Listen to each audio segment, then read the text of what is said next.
Hey Steve, Santa's got a new reindeer. It's got no eyes. Do you reckon its name is? Do you mean how does he see when he's pulling the sleigh? It's just a joke, mate. Just play along. What's its name? Hey! No, that's the answer. No idea.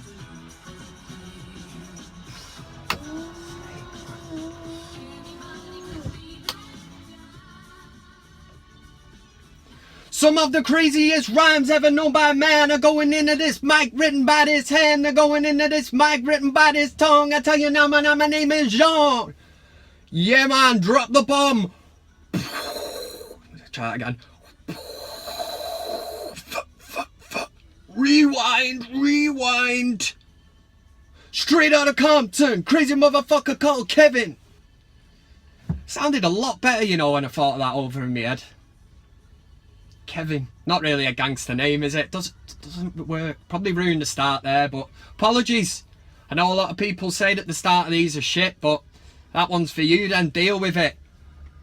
You're very welcome. Like I said, I'm a crazy motherfucker called Kevin. Kev Ashford, here for Van Cam.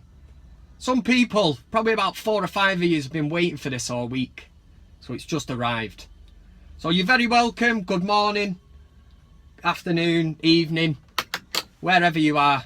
All over the world from what I see on the old YouTube, man. When I have a look to see where you're watching from. The UK, Ireland, America, Sweden. Everywhere. Global.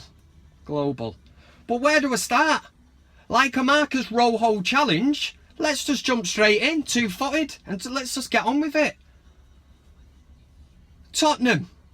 The Tottenham game, I have to touch on that. I know the Palace game's been sort of more recent. I'll get to that in a minute. Tottenham. Great performance. Quality. Again, we couldn't really kill the game off, and at 1-0 you're still shitting yourself thinking, if these score here. Mkhitaryan ran the show, and Danny Rose, wasn't it? That challenge on Mkhitaryan, it's just a shithouse challenge. I tell you something as well. Sean Dyche in the news this week saying that people who dive should be booked because it's cheating. There's nothing worse than that. That is blatant cheating. And I hate when you hear the commentators, oh, he's taken one for the team there, there's a yellow card. He's taken one for the team, good lad. Well, they don't say good lad, but you know what I mean. They say that he's taken one for the team. That's cheating. That prick Danny Rose knew that Mkhitaryan was away and something was going to happen. There was definitely a goal-scoring opportunity. And he denied it with that little flick of his foot. And he's injured Mkhitaryan now. Proper pissed off about that. Did put a bit of a dampener on it.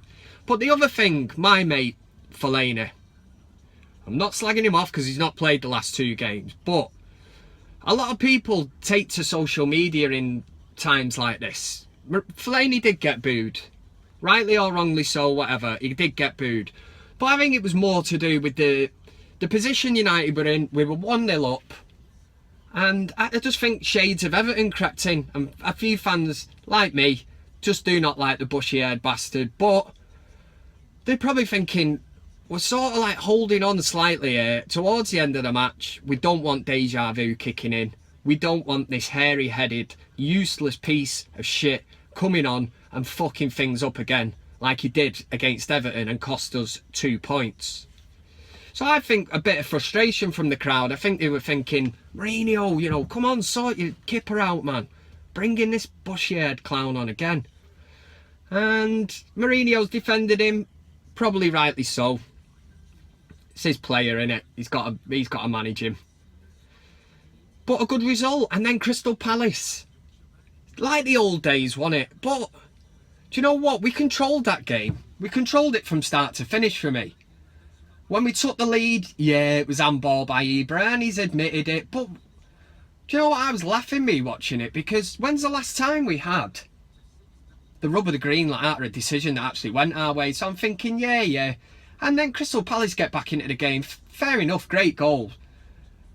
Great touch through. You know, if that was Barcelona and it was Messi, Iniesta and all that, you know, it'd be goal of the century or something, wasn't it? Goal of the year, and there'd be a prize handed out. But fair play, back in the game. But I still felt United just pressed and pressed. And it was that never say die attitude. And we get through to the end of the match. Pogba. Oh, man. Pogba. What a ball through. He couldn't have served it up any better for Ibrahimovic. He could have, he basically should have gone over, put a napkin on his knee, said, are you all right, big Zlatan? Because he just served it up perfectly for him, didn't it? And a great finish. A great time to score, like the old days out under Fergie. Keep pressing. And after the game, the media. Yes, right. Maybe United's goal should have been ruled offside. And Rojo again, what is he at with these mad challenges? Calm down, lad. You don't even need to do that. You're going to get yourself sent off. And who does that help? Hey? Think of your teammates. He should have been sent off. I was going to say maybe. Rojo should have been sent off. United's first goal shouldn't have stood. The referee was an absolute dick. United should have had a goal then for Mata that was clearly onside.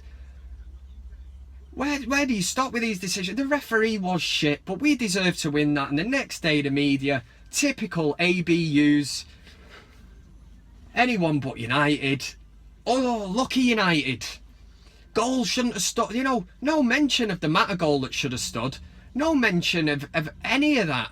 All it was is that United's goal should have been disallowed. There was no talk of the sublime pass from Pogba. The fact United snatched it late, it was lucky United. Lucky my ass. Lucky my hole. United deserved it big time, and they got the points. And great to see at the end. Mourinho running on the pitch. Shades of Fergie, wasn't it? With the big black coat on. Hugging the players. Camaraderie. Get in there. Give him a big hug. Let him know they perform well. He did that. He's getting that bond back now. And we've got a good team there. I was surprised to see Bailey playing right back. But if you think about it, Rojo and Jones, they're at the centre of the defence at the minute. They've been playing. And Bailey goes to the African nations, start of January or whenever it is. So he's going to be missing. So it makes sense. I went with that. I know I've shown you my team in my last video. The top analysis that I did, if you want to check that out. But yeah, I'm just trying to think now. I've touched on the Palace game. I was happy with that. Very happy. And it keeps us in the mix, doesn't it? It really does. But moving on to this weekend. This weekend, we're playing West Brom. West Brom have Darren Fletcher. I like Darren Fletcher. Hopefully the picture should show up here. If it doesn't, it just looks like I'm doing that with my finger. Good mate of mine, old Fletch. Loved him at United. I really respect him for what he did and the way he come back from that injury. Johnny Evans plays for him as well. Wasn't his biggest fan, but he's done well at West Brom. So there's things to be fearful, and there's pluses as well. But new section of the show. If you've seen the last one, it is team analysis. And there's no better person to bring team analysis to the YouTube masses than me, Kev Ashford. I'm 34 years old. I played the game. Granted, it was not at a professional level. But I did play for the Fiddler's Green in the mid-90s to sort of early 2000. Once scored 2 goals a game for 3 consecutive games. I'm sure that's not been matched. So, and I've watched football all my life. So I am well qualified to be doing tactical analysis. Some young lads, get on here, talk a bit of shit. It's not going well, people don't respect them. Trust me, I know the game of football, and today, for team analysis of the West Brom Man United game, I've put my team in blue, not black and white, is it? I think it was a blue pen. I've done it in a blue pen, I've written it down, I've got a formation. You might be surprised, but it's all to deal with the way that we can play against West Brom. Because Rondon, he's on fire. Like I said, Darren Fletcher, well experienced. The Louis van Gaal file of facts. This is the way I've created to bring the file of facts back, because everybody loves the file of facts that watches Van Cam. Here it is, folks. the Louis van Gaal Filofax. And as always, the pen, you know the script now, the pen comes out because it makes you look like you know what you're doing. And I really hope that you can see the team that I've put. It is pretty clear, but this is the team that I would go with on Saturday at 5:30 against West Brom. I've set up in a 3-5-1-1 formation. Is that right? 5, 6, 7, 8, 9, 10. Yeah, it's like a 3. In fact, no, it's not. It's a 3-1-4-1-1. And this is why. Because I've got a holding midfielder. I'm playing 3 at the back. 3 central defenders. I've got 4 in the midfield. 1 in the hole. 1 up front. Who's going to run them ragged. So, hopefully, you can make this team out. Somewhere there. And then, as always, on team analysis, I will proceed to tell you the players and why I've chosen. In net, Taibi, Italian, great shot stopper, good at saving shots from long distance, you know, would never let it go through his legs or make a shitty mistake like that.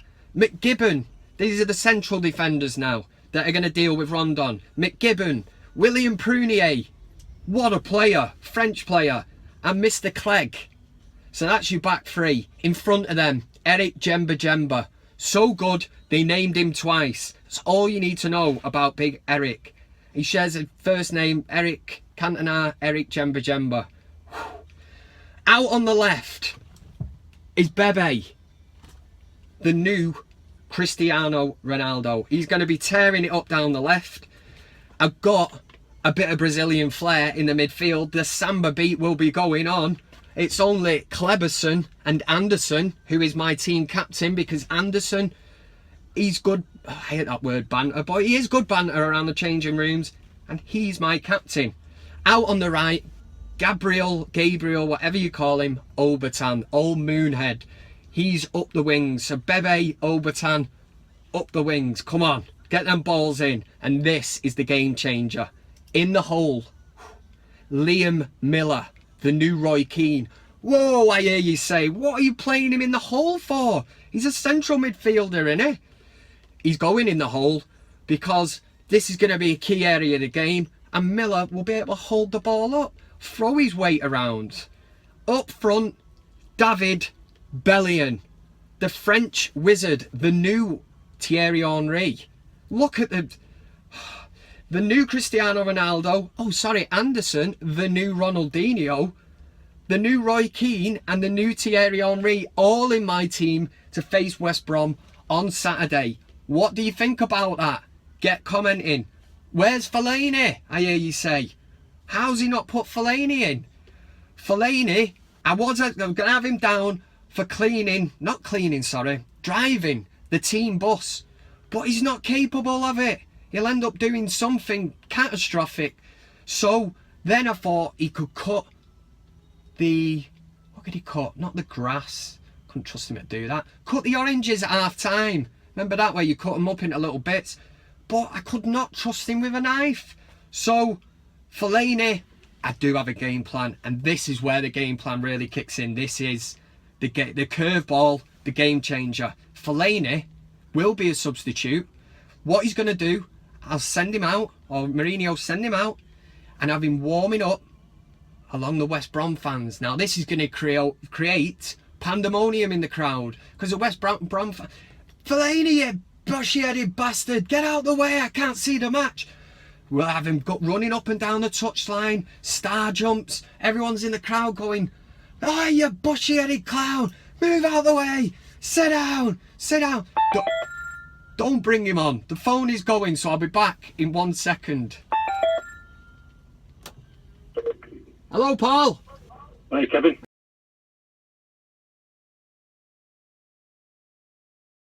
All right. Cheers, Paul. Plastic. Cheers, mate. Cheers, mate. Bye-bye.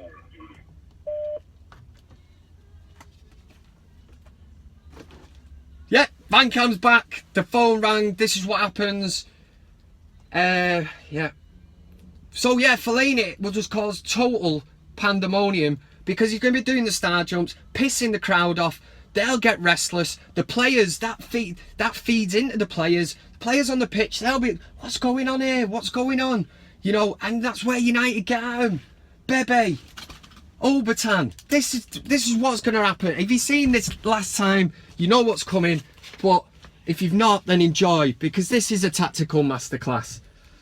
The main point for me really is Prunier, and he's going to be making these runs with Jemba Miller straight through the middle like that. Clegg, he's going to have to patrol the right side of the defence, so he's got this bit covered. Same with McGibbon on the other side.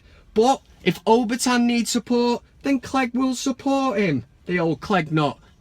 And on the left, McGibbon will support Cleberson and Bebe and cover this side as well. So, at the tip of the diamond, if we want to call it, is Liam Miller making this run. And then you've got Bellion. Bellion can break off right. Bellion can break off left. Bellion can shoot for goal. That is the team plan. Like I said, 34 years, I've played the game, I've watched it, I know me shit. I was going to do a prize giveaway, but I've actually left it in the back of the wagon. I'll do that next week, and I'm not just saying that so you watch next week.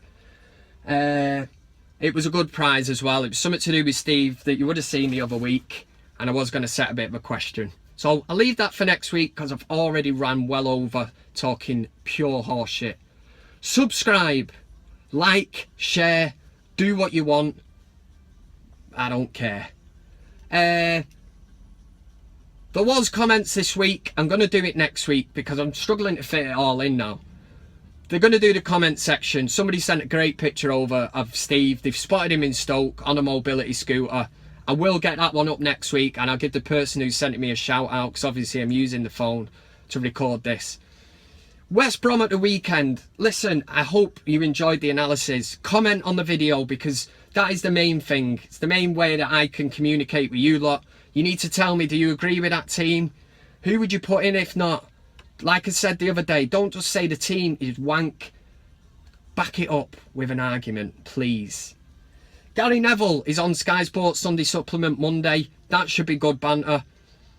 Banter, can't believe I'm saying that word. United though, against West Brom.